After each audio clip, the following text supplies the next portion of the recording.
कहते हैं, अगर किसी को सफलता चाहिए तो सबसे पहले उसे प्यास महसूस होनी चाहिए। पानी की नहीं, उस मंजिल की प्यास।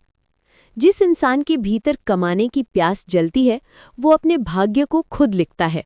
आज हम चाणक्य नीति के जरिए समझेंगे कि प्यासे कमाने का असली मतलब क्या है और ये किस तरह किसी भी इंसान को शून्य से शिखर तक पहुंचा सकता है। चाणक्य कहते हैं, अति पिपासितः जलम पिबति, तृप्तुम न पिबति। इसका अर्थ है, जब तक तुम्हारे भीतर जलती हुई प्यास नहीं होगी, तब तक तुम्हारे हाथों में कुछ नहीं आएगा। आज दुनिया में जितने भी बड़े लोग हैं, चाहे वो धन कमाने वाले हों, ज्ञान कमाने वाले हों या सम्मान कमाने वाले, सभी के भीतर एक गहरी प्यास थी। प्यास ही वो आग है जो इंसान को साधारण से असाधारण बनाती है। चाणक्य कहते हैं, आराम हराम है।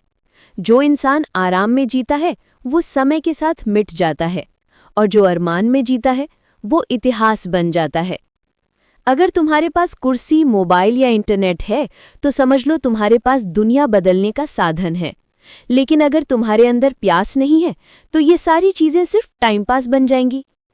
प्यास तुम्हें काम करने पर मजबूर करती है।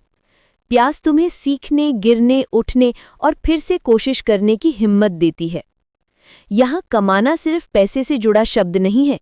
चाणक्य के अनुसार कमाना मतलब है कुछ अर्जित करना, कुछ सीखना, कुछ बनाना। विद्या धनम सर्व धन प्रधानम, यानी ज्ञान सबसे बड़ा धन है। अगर तुम आज सीखने की प्यास रखते हो तो कल दुनिया तुम्हारे सामने सिर झुकाएगी, क्योंकि जो व्यक्ति खुद को बेहतर बनाने की कोशिश करता है वही दूसरों को प्रेरणा देता है। चाणक्य नीति में कहा गया है कि जो व्यक्ति असंभव को संभव बनाने की ठान ले, वही सच्चा पुरुषार्थी है। प्यासे व्यक्ति की पहचान ये होती है कि वो बहाने नहीं ढूंढता, वो संसाधनों की कमी पर रोता नहीं है। वो कहता है, जहां हूं, जैसे हूं, वहीं से शुरुआत करूंगा। ऐसे लोग ही असली विजेता होते हैं।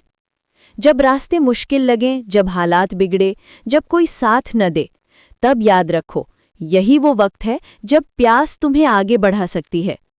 चाणक्य कहते हैं, संकट के समय वही व्यक्ति सफल होता है जो अपनी बुद्धि और धैर्य से काम लेता है। तो जब तुम्हारा मन हार मानने लगे, अपने सपनों की प्यास को याद करो, क्योंकि वही तुम्हारा असली ईंधन है।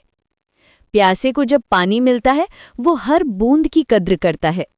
ठीक वैसे ही जो इंसान मेहनत से कमाता है, वो हर सफलता को संजोता है, हर अनुभव से सीखता है। कमाई हुई चीज की मिठास हमेशा गहरी होती है। सफलता उसी को मिलती है जो उसे पाने के लिए जलता है, तपता है और फिर खिलता है। चाणक्य की नीति हमें यही सिखाती है कि अगर प्यास है तो रास्ते खुद बनते हैं, अगर इच्छा सच्ची है तो ईश्वर भी मदद करता है। इसलिए अगर तुम कमान चाहते हो तो पहले अपने भीतर प्यास पैदा करो। वो प्यास जो नींद छीन ले, वो प्यास जो बहाने खत्म कर दे, वो प्यास जो तुम्हें रोज बेहतर बनने पर मजबूर करे।